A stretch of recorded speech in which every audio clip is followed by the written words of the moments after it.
white people saying the N-word or whatever, and then You actually heard white people say the N-word. yes, And was that the long way they say the N-word or the short way they say the short N-word? Okay. Our discussion, racism in the LGBTQIA communities and homophobia in communities of color. As far as the racism aspect go, I think Minnesota is doing pretty good. The Minneapolis LGBT community is very inclusive from my perspective and from what I have experienced.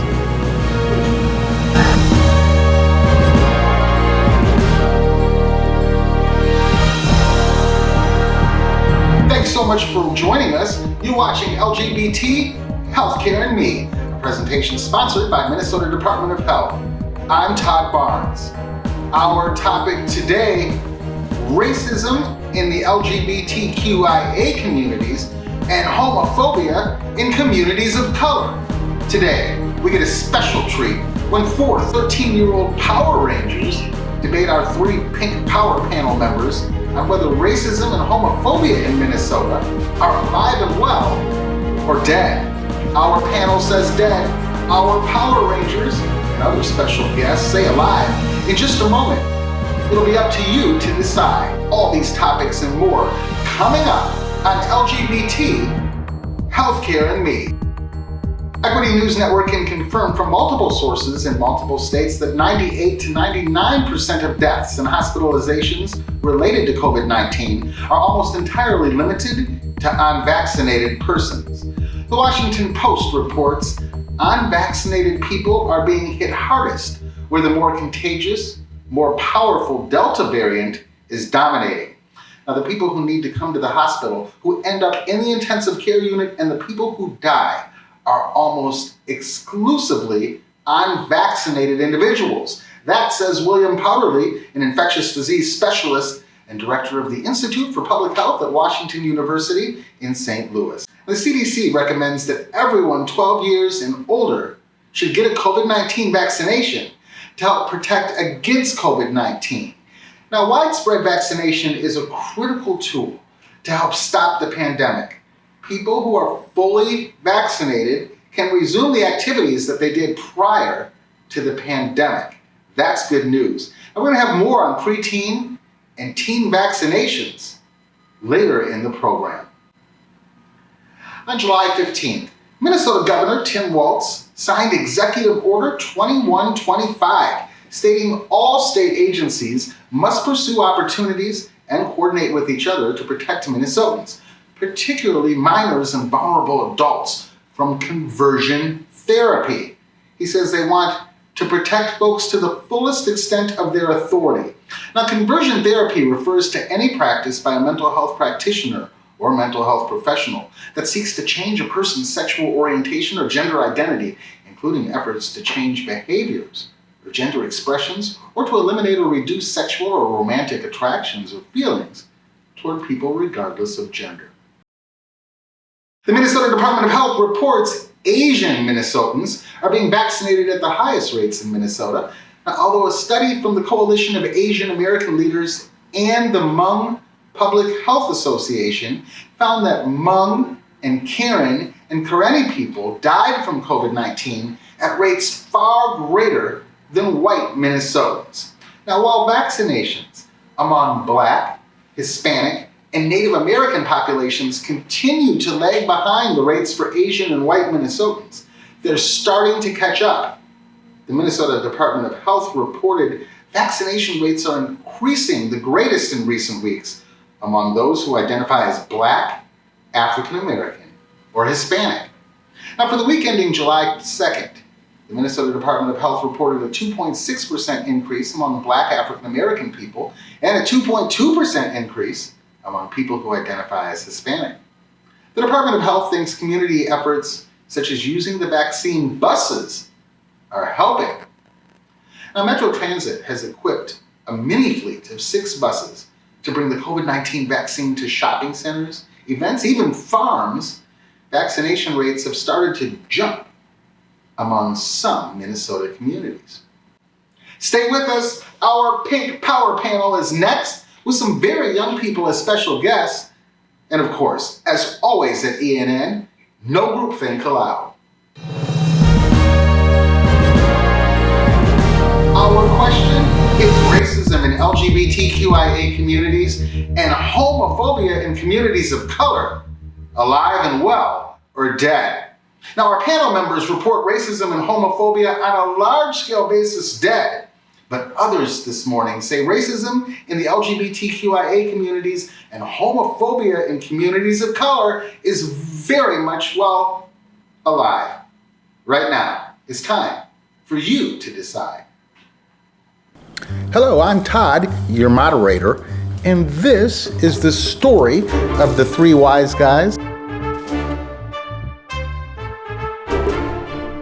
four wisdom seekers,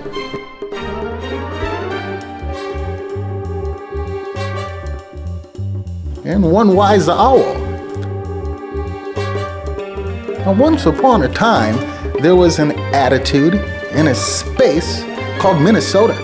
And in Minnesota lived three wise guys who were here to help us better understand ourselves, the people we call Minnesotans. The first wise guy to tell us about ourselves was Joe. Our discussion, racism in the LGBTQIA communities and homophobia in communities of color. What is the landscape as it relates to both of those subjects in the state of Minnesota today? I think that the Minneapolis LGBT community is very inclusive from my perspective and from what I have experienced. I know that my experiences are only my own, so I can only speak for myself, but that is what I have gone through up to this point. The next person to tell us about ourselves, the people we call Minnesotans, was a wise guy named Wow. Well, for me, I would definitely have to agree with him about this state in Minnesota. I've pretty much seen everybody kind of be pretty inclusive. Honestly, I thought it would be different because it's Minnesota.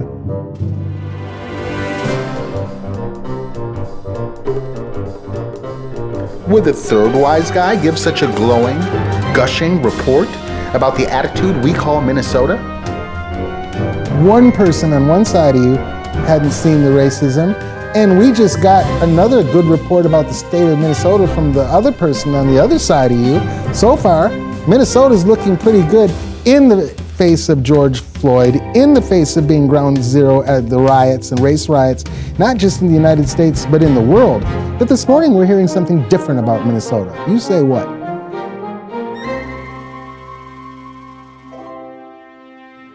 I kind of agree with the both of them on the racism aspect of it. I think there is some discrimination within the community amongst our own.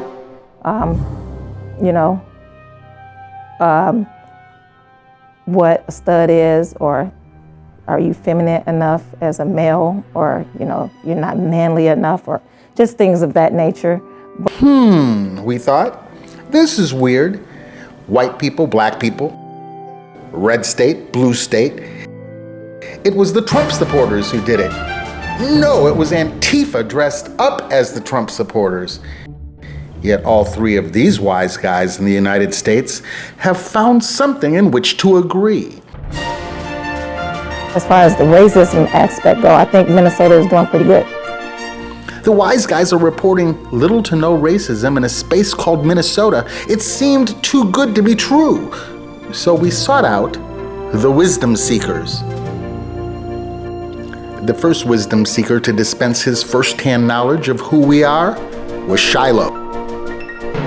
And how about racism? Is racism getting better or worse in your short lifetimes? I would say it's staying the same, just on like what I've experienced, like everywhere I've seen racism. Like most recently in Texas, and saw a lot of white people saying the N-word or whatever, and then You actually heard white people say the N-word. yes, And was that the long way they say the N-word or the short way they say the Short. N-word?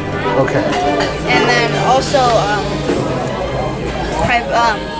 what you've experienced it while I was at the store with you by the cash register at Women's Environments was like, do you know him?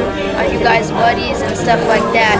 And like she should have just minded her own business and like she kind of made assumptions just because we are different races. Would Charlie, the next wisdom seeker, agree? I have one where this was like a year ago when COVID first started. I was at a mall in Robbinsdale and so this lady accused me of stealing the wallet, and she's the one who helped me pay for the wallet. And a lady accused me of it and then brought me back to the store. And I told my friend to hold my stuff and I showed them the receipt. So my advice is to just always get a receipt after you buy something. Let's pause for a moment.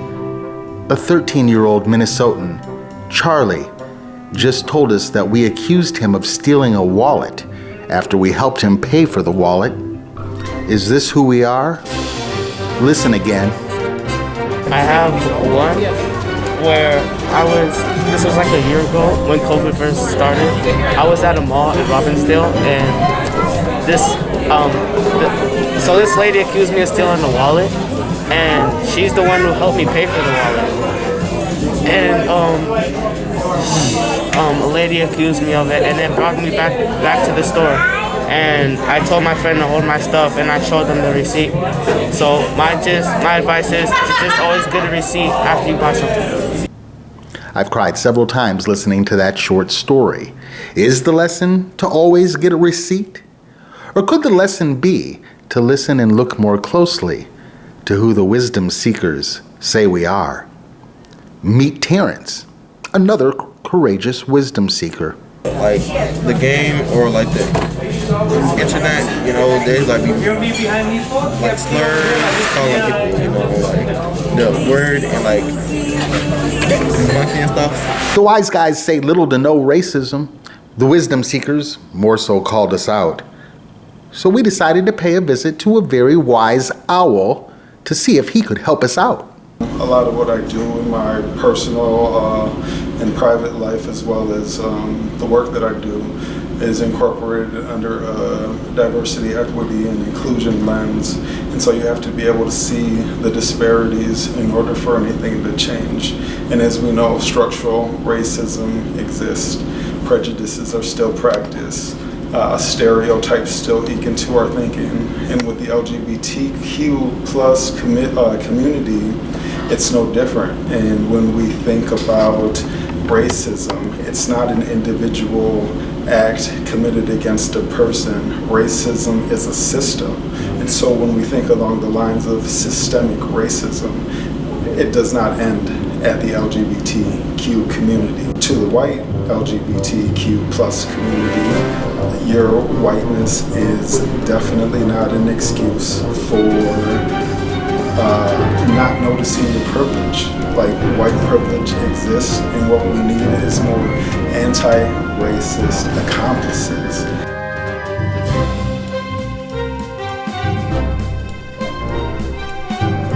Looking, at least in our conversation, like we're making progress. What about homophobia in communities of color? You know, for so long, at least the African American community, the Latino community, tagged with it's the Asian community, tagged with a real non-acceptance of LGBTQIA persons. Are things getting better in communities of color as it relates to homophobia? There has been progress. There could be more progress, but for me, my opinion, I feel, I think people have a right to feel how they want to feel. I also think that we have a right to feel how we want to feel and love who we want to love as well. So how do you bring the two together, right? Now, I'm not saying that my lifestyle, I'm not saying that, okay, let me just throw my lifestyle on you, right?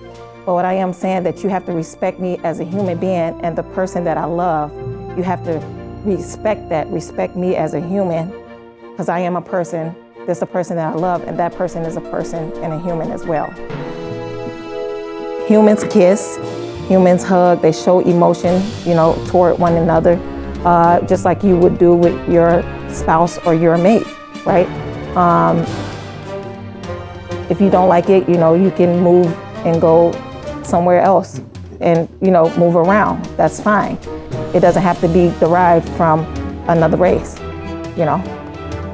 Trishan is saying that if there's some non-acceptance among people, that is their right and that should be respected. I would say like maybe 10 years ago, it would have been a lot different. Right now, today, I have godchildren just coming out to me, and I'm like, okay, back then that was not accepted like that, More people are really more free to come out. A lot of people are being more accepting, and their family members are more protective of them now, because we've heard so many stories. We've all seen the suicides, the deaths, and the families being sad because the kid committed suicide because of them not wanting to accept themselves because the community feels like they're wrong, and a lot of different scriptures that condemns them to be thinking that way without real true understanding of these words. So for me, it's been much better. Things have gotten much better in the people of color community, Black community, urban community. However, it's gotten a lot more accepted than it was 10 years ago. So I'm thankful for that, and I think that it makes it easier for, me being who I am around the youth and the community that I am. They know who I am, and they know I'm openly who I am, and I don't care about anybody thinks about it. So it kind of gives them an avenue to say, hey, I might not be just like him, but there's something about that guy that I feel about myself. And that's why I always look weird whenever I go out, so people understand that and see that about me. But I try to find that to make it easier for others. It's kind of like Grace Jones, or somebody that's just super weird. Marilyn Manson's just really weird, but it gives people that feeling like it's okay to be me, and that's far more accepted now than it was 10 years ago. These youth are just coming out like they in a popcorn skillet, pop, pop, pop, pop, pop. Once again, the wise guys bring the boatload of optimism. Will the wisdom seekers feel the same?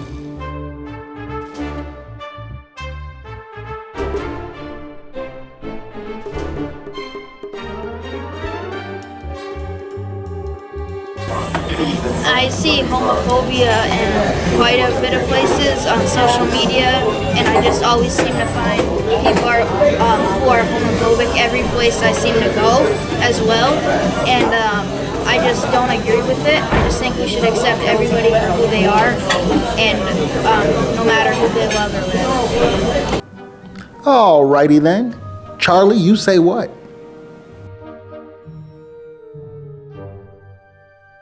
I think homophobia is getting worse because there was a boy who came out as gay to his family, and they disapproved and were hitting on him and shaved gay in his head. So Let's pause for a moment.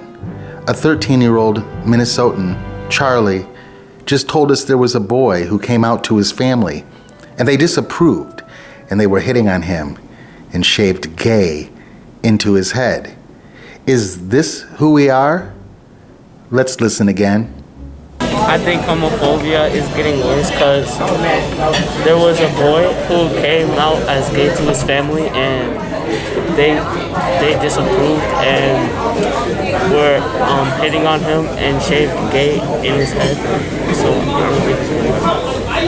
Meet Eric, another wisdom seeker.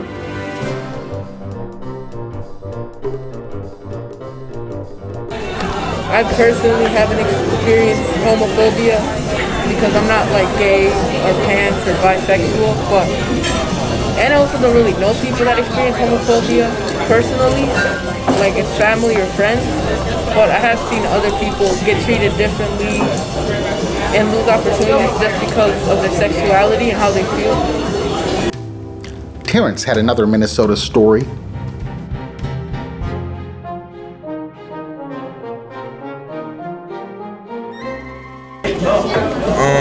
I think it's good words because I used to have a friend.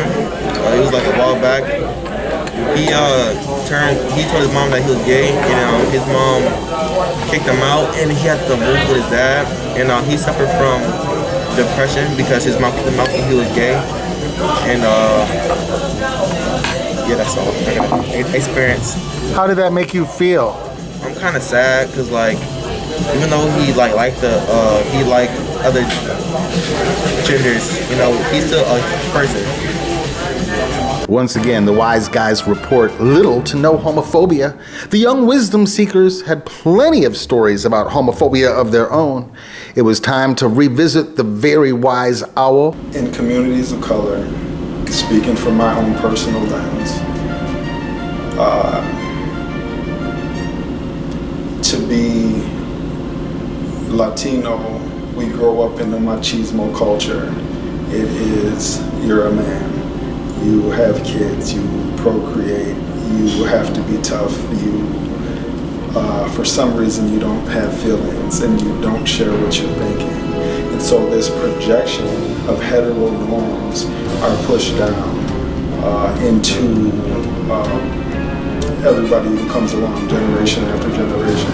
And so the homophobia begins to become internalized for me, because I can only speak for myself right now. But I am a Latinx representative, and this is a cultural norm. The internalization of homophobia exists within myself for thinking that I should be who people want me to be rather than become myself.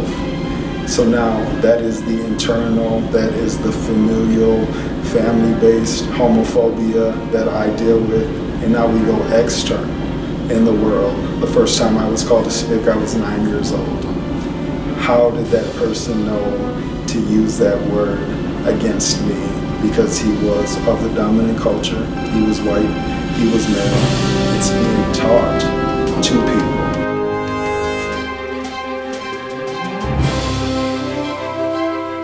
Joe, do you think this kind of news is going to have positive outcomes in terms of health and wellness, HIV testing, and is this kind of new inclusivity and less discrimination, less homophobia and racism going to positively impact health outcomes? I think it's going to. I honestly think it's going to take time, but I think it's a good start. I think the fact that it's the conversation, the topic of conversation in a lot of organizations that I'm involved in, bringing diversity and equity and inclusion into the workplace. When your workplace is focused on it, you also focus on it in your own life. And yes, it will impact the healthcare system eventually. So I think it's a great start, to be honest. Do you think in the areas of leadership and employment, is it different? Have we entered a new era?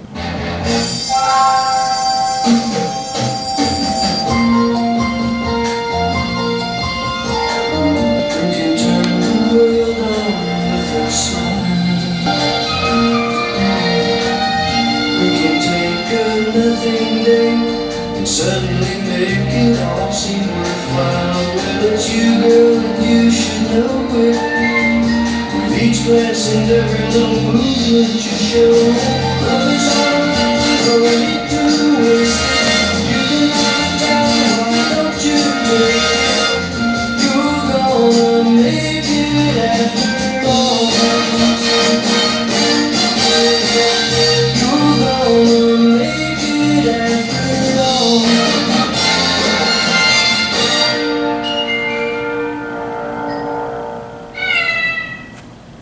In the organizations I'm involved in, a lot of the leadership is still white, straight men. So we decided to really put the wise guys to the test. Would the wise guys keep up their positive, hopeful outlook streak? Can we imagine a president of the National Urban League or the president of the National NAACP as a gay, lesbian, or trans, or queer person? At least in 2021? I think we're getting there because we have a lot of people that are LGBTQ and trans that's like in seats in other states, like mayor seats and all that. So I do think that we're gaining that type of position and spots in life, you know, when it comes to LGBTQ, is being more accepted, LGBTQIA and others. It's getting much more easier. I can't think, do anybody remember the lady that just turned, she was trans, she became a part of something with the presidency? I can't think of what her name is right now, but there's a lot going on when it comes to that. So I do think it's a significant change. Another beeline back to the very wise owl.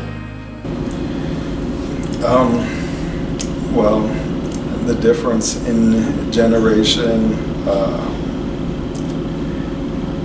I think what transcends across generations is the fact that Black and brown and other people of color in the LGBT community have been pushing for our liberation as queer people from the beginning. Let's think Marsha P. Johnson, Sylvia Rivera, the persons who kicked off what we now know as the Stonewall riots, what we now know as the celebration of Pride. Yet, in present day, the organizations at the top are primarily white, who serve the LGBTQ community. I think what stays the same is the suppression of the voices of people of color across generations. You would think that in the 70s, something would change from the 80s.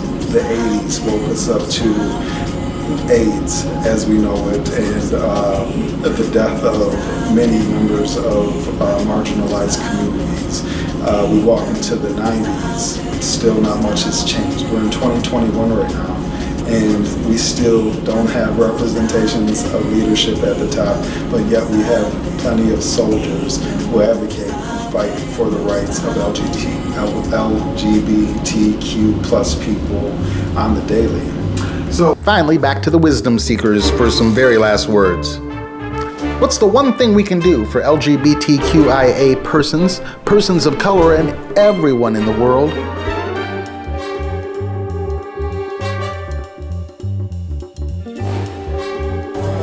I would say just accepting for everybody who, like, everybody for like what they are and what they identify as, because they were just born that way and there's nothing you can do to change them. So you just have to accept who they are. I think we need to rewire people's brains and how they think about like people of color and stuff like that as well.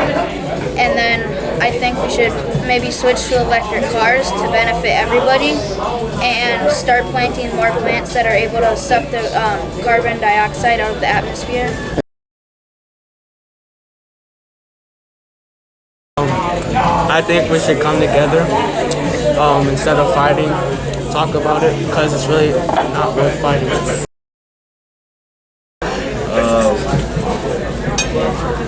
People that are like, you know, gay or whatever, bring them, like, just because you don't like them don't mean you have to treat them any, you know,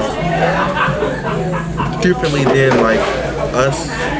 You know, I say, like, you don't gotta bring them down, but like try to bring them up in a way. We can help by like using less plastic and recycling and like planting more plants, like Shiloh said, and treating everyone the same, no matter like what their race is, what their religion is, or their sexuality, or how they identify as.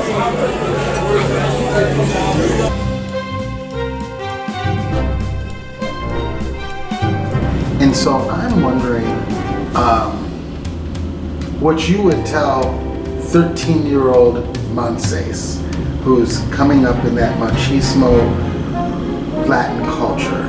what you would tell him in terms of how to navigate the world from when you or he was that age, and now what you would tell people like my nephew and others who are that age today, how to navigate any kind of racism and homophobia that might exist in both or all communities?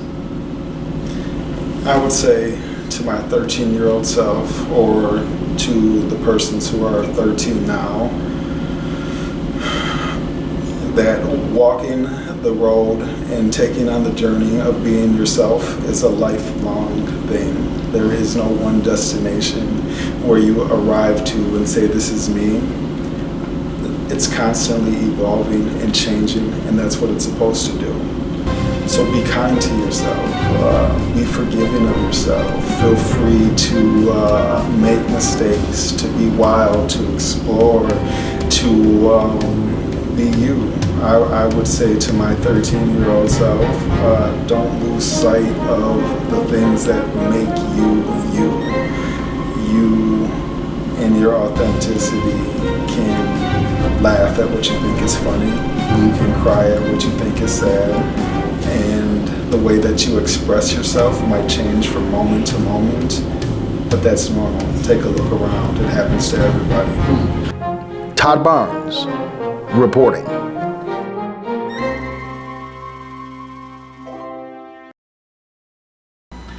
Thank you to our special guests and our Pink Power panel for your courage and participation.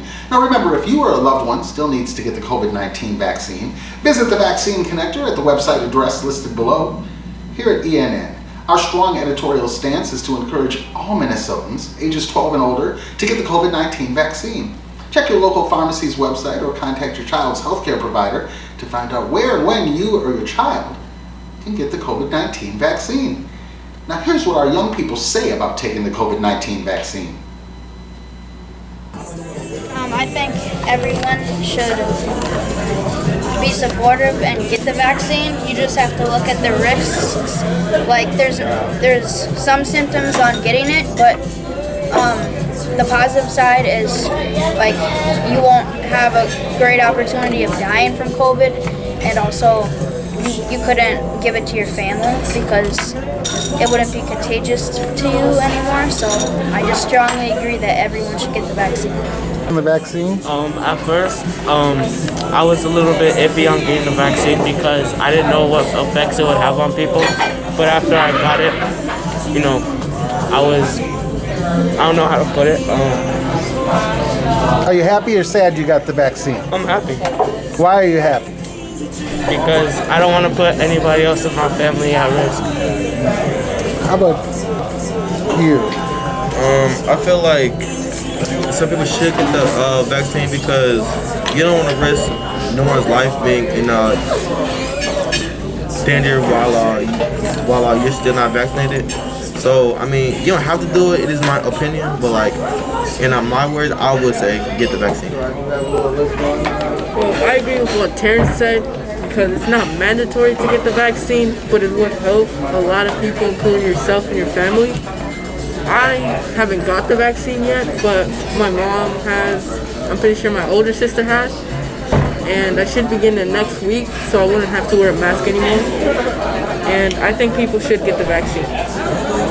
Today we explored racism in LGBTQIA communities and homophobia in communities of color. But what we really talked about, just the same as every week, what we really discussed were the issues of respect and love. Well, that concludes this episode of LGBT Healthcare and Me. Thank you to the Minnesota Department of Health for your continued support and sponsorship. Now remember, LGBTQIA persons and our allies